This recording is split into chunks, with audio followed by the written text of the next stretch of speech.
April 5. புனித Vincent Ferrer. Spain நாட்டில் Valentia நகரில் வாழ்ந்த வில்லியம் ஃபெரர் கன்ஸ்டான்சியா மிக்வெல் பெற்றோருக்கு கிபி 1350 ஆண்டு ஜனவரி 23 பிறந்தார் வின்சென்ட் ஃபெரர்.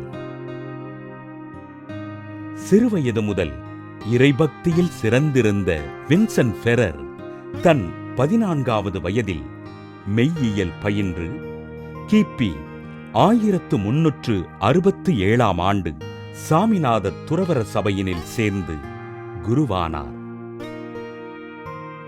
லெரிடோ நகரில் மெய்யியல் பேராசிரியராக பணியாற்றிய இவர் நடக்க இருப்பதினை முன்கூட்டியே உரைக்கும் ஆற்றல் பெற்றிருந்தார். கிபி 1385 முதல் 1390 வரை வாலன்ஸில் இருந்த பேராலய பள்ளியில் இறையியல் ஆசிரியராக பணியாற்றிய வின்சென்ட் ஃபெரர் அந்நகர மக்களுக்கு ஆண்டவரை அறிவித்து இறைபணிகள் செய்தார். கிபி 1398 ஆண்டு ஆண்டவர் இயேசுவினை காட்சியாக கண்ட இவர் ஆண்டவர் கேட்டுக்கொண்டதற்கு ஏற்ப மனமாற்றம் மற்றும் உறுத்தல் முயற்சிகளில் மக்களை வழிநடத்தினார். தன் வாழ்நாள் முழுவதும் தரையினில் உறங்கி வெறும் கால்களோடு நடந்து இறைபணிகளைச் செய்த வின்சென்ட் ஃபெரர் தன் வாழ்வினை எளிமையாக வாழ்ந்தார்.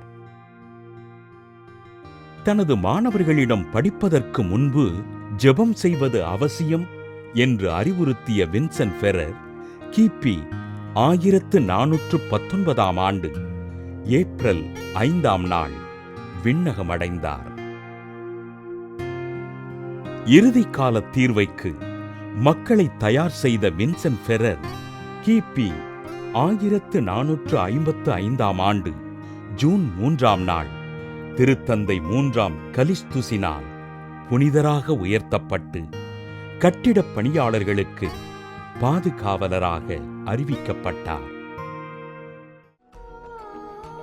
புனித வின்சென்ட் ஃபெரர் திருவிழாவினை கொண்டாடுகின்ற நாம் மாதம் ஒருமுறையேனும் நல்ல பாவ சங்கீர்த்தனம் செய்து ஆண்டவரின் பிள்ளைகளாக வாழ்வதற்கு உறுதியேற்போம்.